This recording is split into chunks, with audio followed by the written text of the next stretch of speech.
गुरुर्ब्रह्मा गुरुर्विष्णू गुरुर्देव महेश्वरा सद्गुरु साक्षात परब्रह्म तस्मै श्री सद्गुरुवे नमः।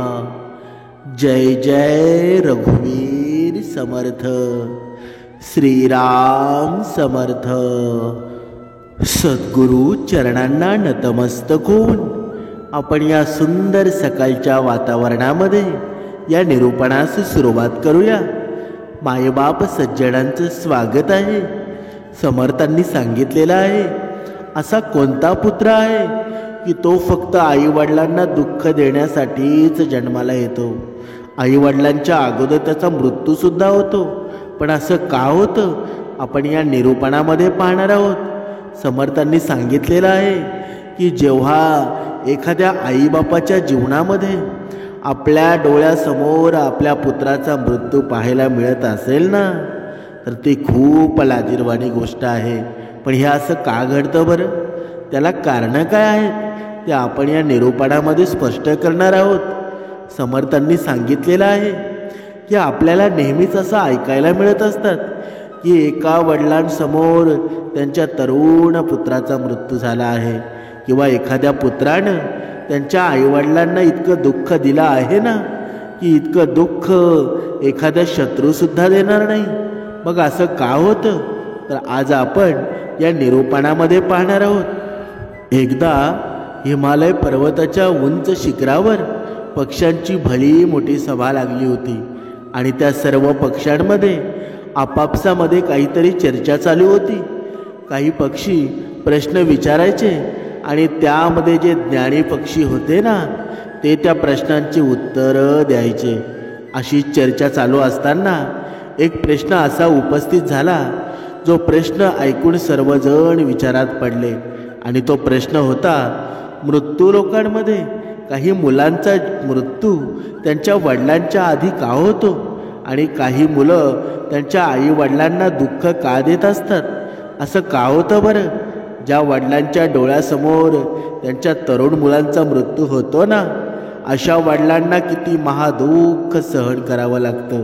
खरं तर व्हायला असं पाहिजे की आधी वडिलांचा वृद्ध होऊन मृत्यू व्हायला पाहिजे आणि मुलानेच वडिलांच्या अंतिम संस्कार करायला हवे। परंतु अनेक वेळा काही दुर्भाग्यशाली वडिलांना त्यांच्या वडिलांच्या मुलाचे अंतिम संस्कार करावे लागतात। अशा परिस्थितीमध्ये एक वडील जिवंतपणेच मृत्यूचे दुःख भोगत असतो। अनेक वेळा काही मुलं असतात ना, त्यांच्या आई वडिलांसोबत शत्रूंसारखे वागत असतात, त्यांना मारतात, त्यांचे हाल करतात आणि त्याची काळजीसुद्धा घेत नाही। सर्व पक्षांमध्ये अशी ही चर्चा चालू असताना कोणालाही काही समजत नव्हतं की असं का घडतं। विषय खूपच महत्त्वपूर्ण होता। इतक्यातच पक्षीराज गरुड त्या सभेमध्ये येतात आणि पक्षीराज गरुड एका म्हाताऱ्या गिधाडाचं रूप धारण करून तिथे येतात आणि येऊन त्या एका ठिकाणी बसून जातात। सर्व पक्ष्यांनी उभे राहून त्यांना नमस्कार करतात।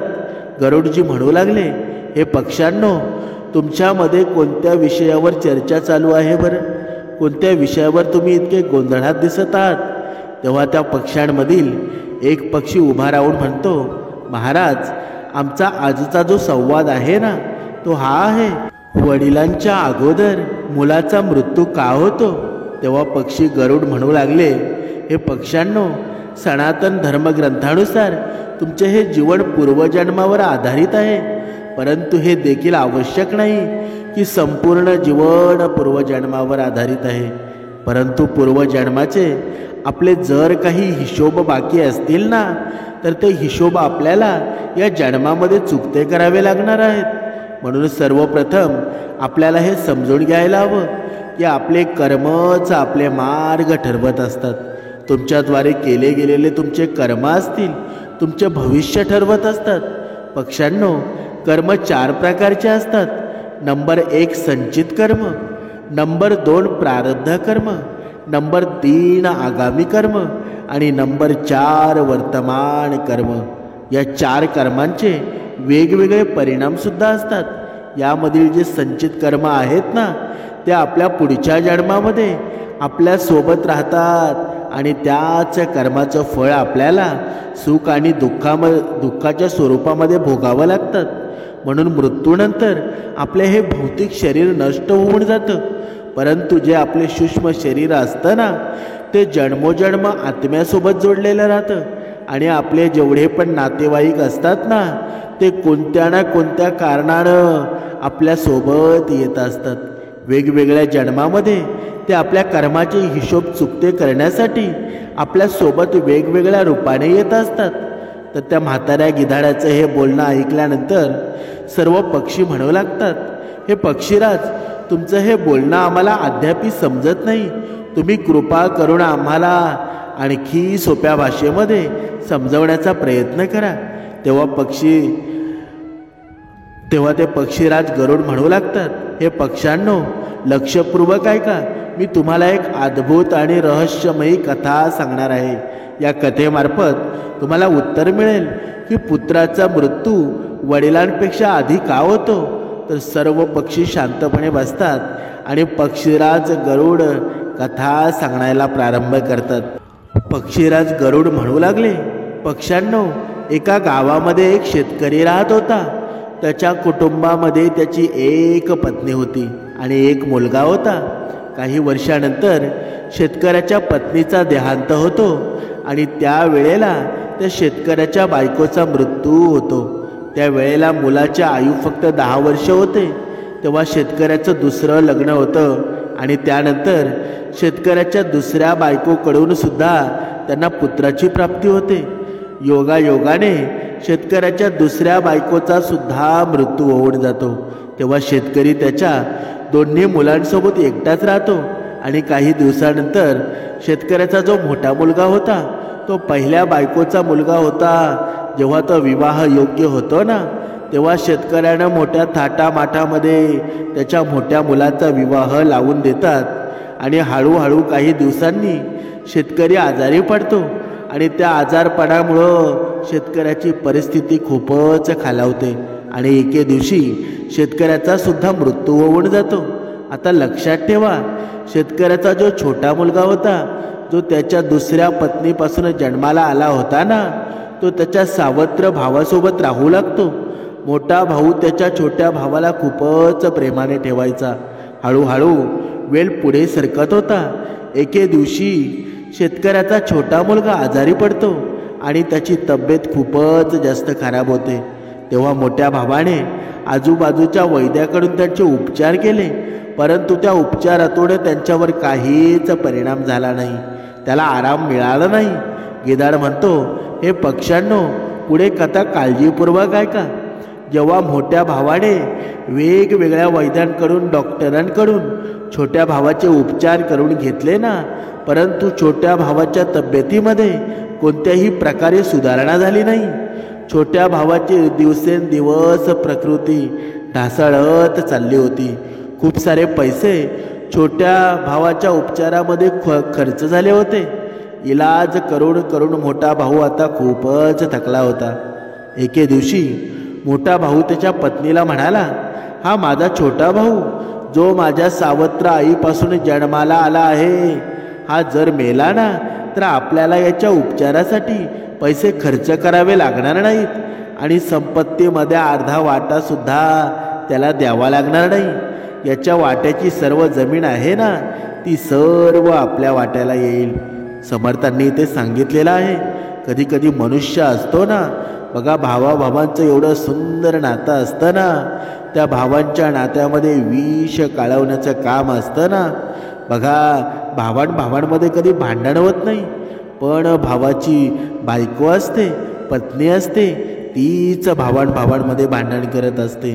म्हणून प्रत्येक भावानं आपल्या पत्नीपासून नेहमी सावध राहायला हवं. पत्नीचं काय ऐकायचं किंवा का ऐकू नये हे प्रत्येक भावानं लक्षात ठेवायला हवं. आता पुढे मोठ्या भावाला त्याच्या छोट्या भावापेक्षा अधिक प्रिय पैसा वाटू लागला होता आणि धनदौलत सुद्धा होती. नवऱ्याची ही कल्पना बायकोला सुद्धा खूपच आवडली. तेव्हा त्याची बायको म्हणते, अहो, आपण असे याला मारू शकत नाही.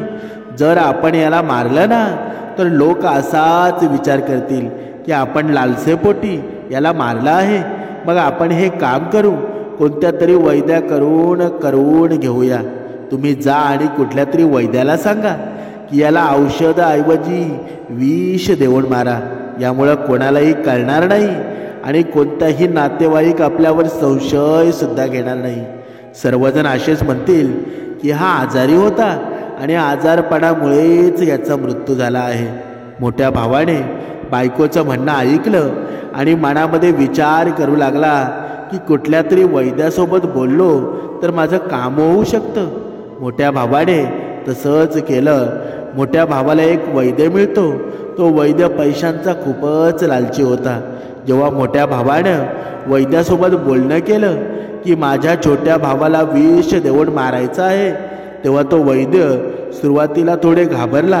परंतु जेव्हा शेतकऱ्याच्या मुलानं वैद्याला खूप साऱ्या पैशाचा लालच दाखवला ना, तेव्हा तो वैद्य ते कार्य करण्यासाठी राजी होतो.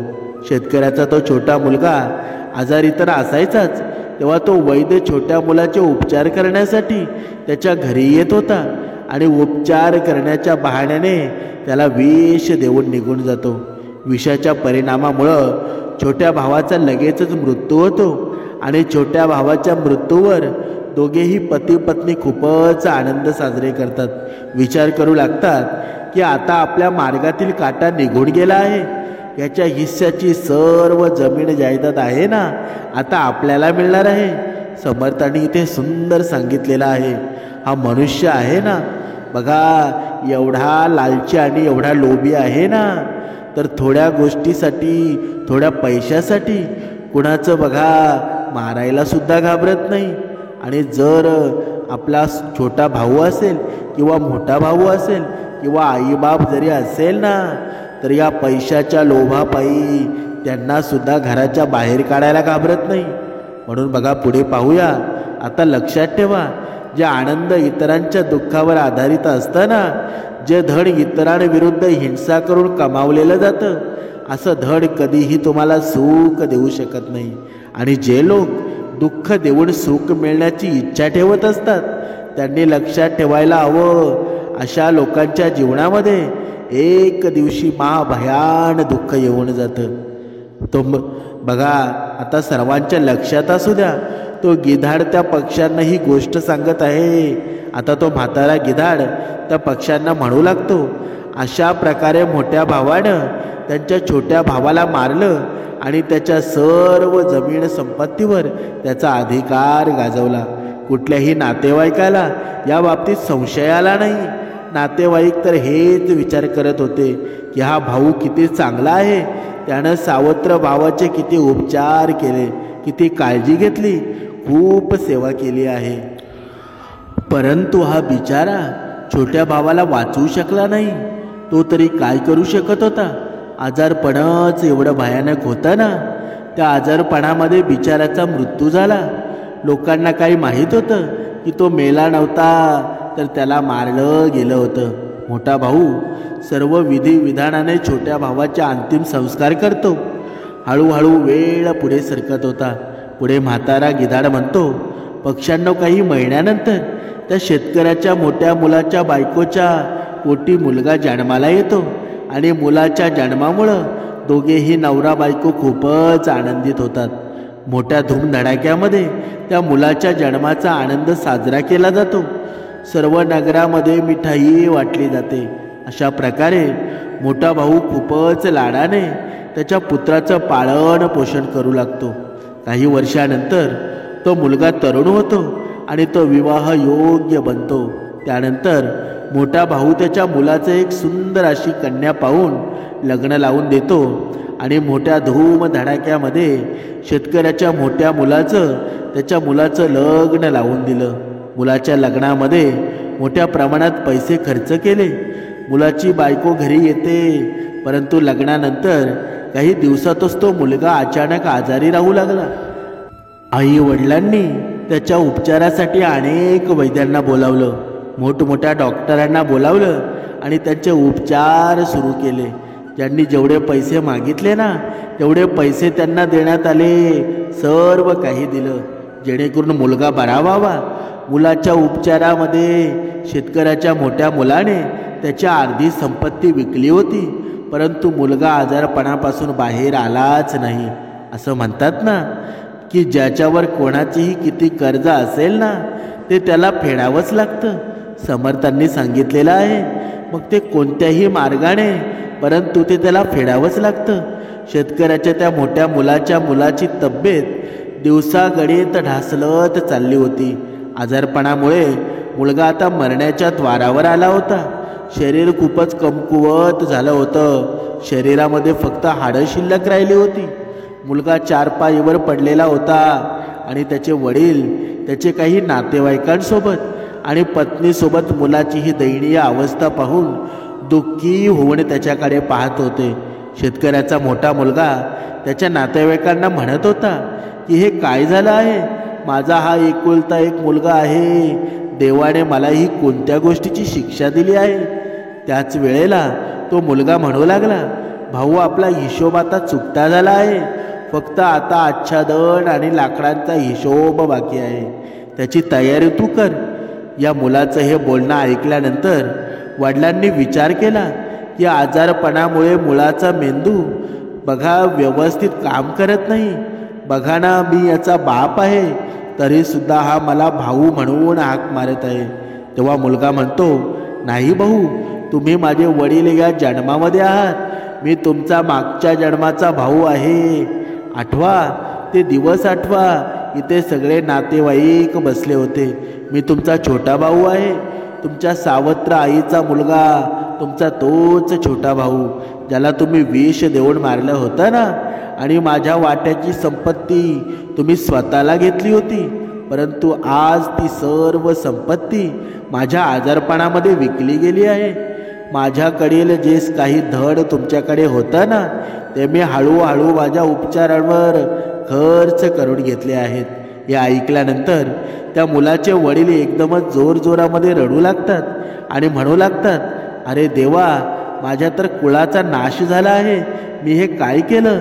मी जे काही केलं ना ते आता माझ्या समोर आलं आहे. परंतु भाऊ मला हे तर सांग, मी जे काही केलं होतं ते मला पाहायला मिळालं आहे, परंतु मला एक गोष्ट समजत नाही की या सर्व गोष्टीमध्ये तुझ्या पत्नीची काय चूक आहे? ती तर निर्दोष आहे ना. परंतु तिला आता जिवंत जाळलं जाईल. त्यावेळेला सती प्रथा चालू होती, ज्यामध्ये पती मेल्यानंतर पत्नीला पतीच्या चितेवर जिवंत जाळलं जायचं. तेव्हा तो मुलगा म्हणू लागला, भाऊ तुम्ही माझं बोलणं लक्षपूर्वक ऐका. सर्व बसलेले नातेवाईक आणि तुम्ही सर्वांनी माझं बोलणं लक्षपूर्वक ऐका. तुम्ही वैद्याला माझ्या उपचारासाठी बोलावलं होतं. त्या वैद्याला तुम्ही काही पैशांचे आमिष दाखवलं आणि त्या आमिषापोटी त्यांनी मला विष दिलं. जो दृष्ट पैशासाठी एखाद्याला मारतो त्याला सुद्धा त्याच्या कर्माचं फळ भोगावंच लागतं.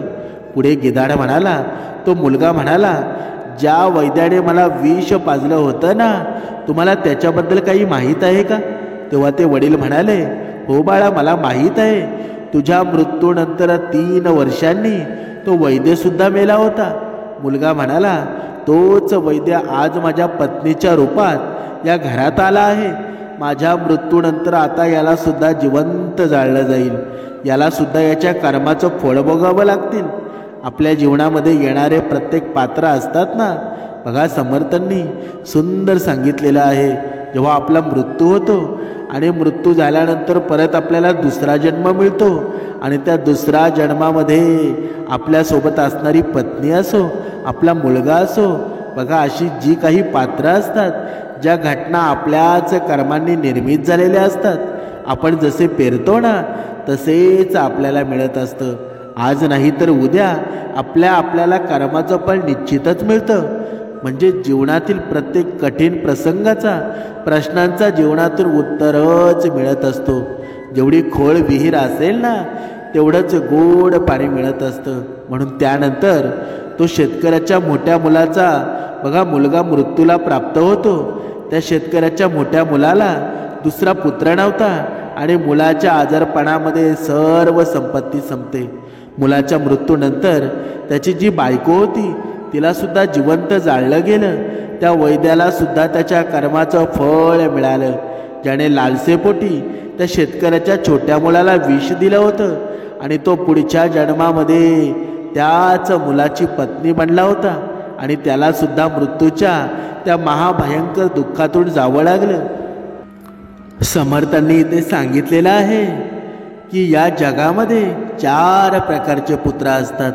जे जे कार्य त्यांनी केले आहेत ना, त्या कार्याचं फळ सुद्धा त्यांना भोगावं लागत असतं. जेव्हा पक्ष्यांनी हे ऐकलं तेव्हा बाकीचे पक्षी म्हणू लागले, ते 4 पुत्र कोणते? तेव्हा पक्षीराज गरुड म्हणतात, हे पक्ष्यांनो, शास्त्रामध्ये 4 प्रकारचे पुत्र सांगण्यात आलेले आहेत. पहिला पुत्र जो ऋणानुबंध, दुसरा पुत्र तो शत्रुपुत्र, तिसरा पुत्र उदासीन आणि चौथा पुत्र असतो तो सेवक असतो. लक्षात ठेवा, जे पहिले 2 पुत्र आहेत ना, एक ऋणानुबंध आणि दुसरा शत्रुपुत्र, हे दोन्ही तुमच्या कार्यानुसार तुमच्या घरामध्ये जन्म घेत असतात. आणि अशा पुत्रांचा मृत्यू असतो ना, तो वडिलांच्या पूर्वीच होत असतो, म्हणजे वडिलांच्या अगोदर होतो. जर कुठल्याही मुलाचा मृत्यू वडिलांपूर्वी होत असेल ना, तर समजून जावं की तो ऋणानुबंध किंवा शत्रुपुत्र म्हणून जन्माला आला होता. प्रचलित मान्यतेनुसार जर तुम्ही पूर्वजन्मामध्ये कोणालाही कोणत्याही प्रकारचे दुःख दिले असेल ना, आणि तो व्यक्ती तुमच्याकडून बदला घेऊ इच्छित असेल, परंतु तो कोणत्या तरी कारणास्तव बदला घेऊ शकला नाही, कारण तो कमकुवत होता आणि तो याच प्रकारे दडपून मरून जातो, तर नक्कीच तो व्यक्ती पुढच्या जन्मामध्ये तुमचा पुत्र बनून जन्माला येईल आणि तो त्याचा बदला पूर्ण नक्कीच करून जाईल. आणि अशा व्यक्तीला त्याच्या पुत्राचा मृत्यू पाहावा लागेल. जरा विचार करा, जर कोणासमोरही त्याच्या पुत्राचा मृत्यू होत असेल ना, तर त्या वडिलांना किती दुःख होत असेल.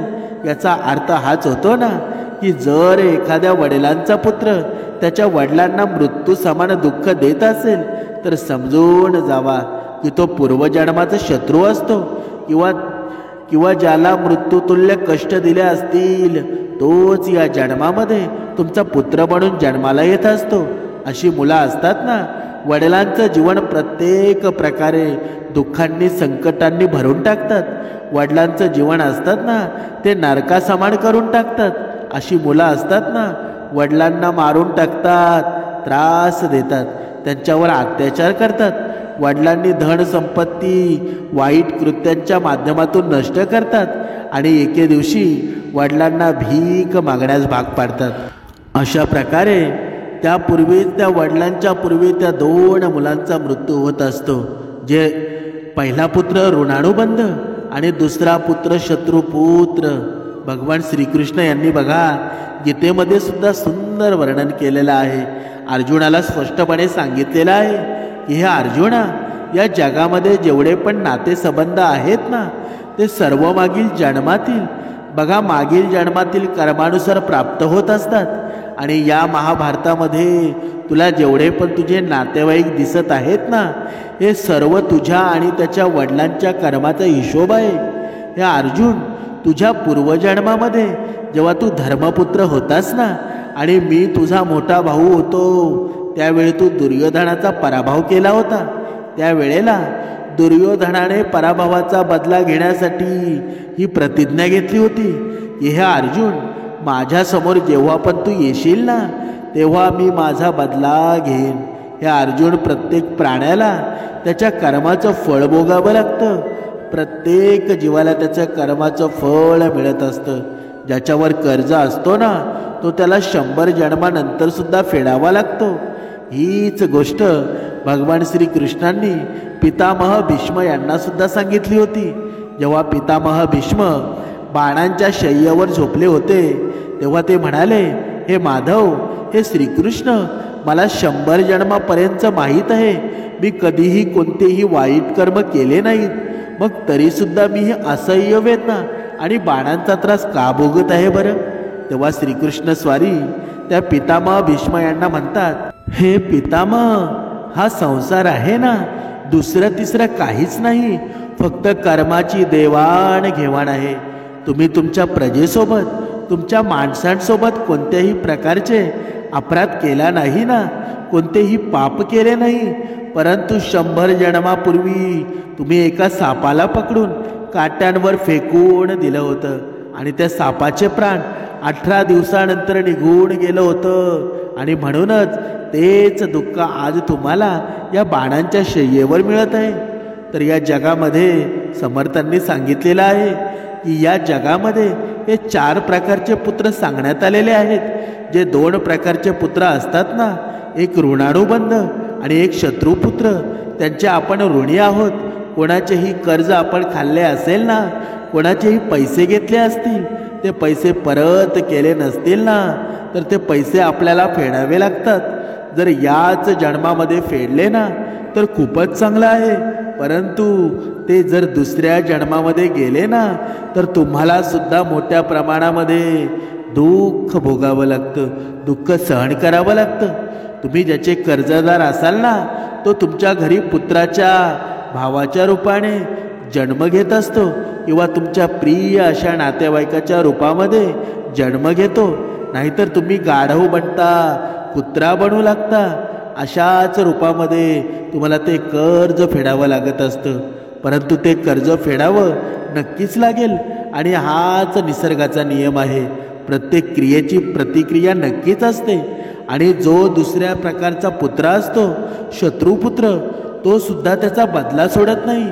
तर तुमच्या जवळ एखादा गरीब किंवा कमकुवत माणूस आला असेल ना आणि तुम्ही ताकदवान असाल, तर बलवान असाल, त्याच्यावर तुम्ही तुमच्या बळाचा उपयोग करत असाल, प्रयोग करत असाल, त्याला मृत्यू समान यातना देत असाल ना, तर जेवढ्या यातना त्याच्या आत्म्या सहन करेल ना, संधी मिळाल्यानंतर तुम्हाला सुद्धा तेवढ्याच यातना दिल्या जातील.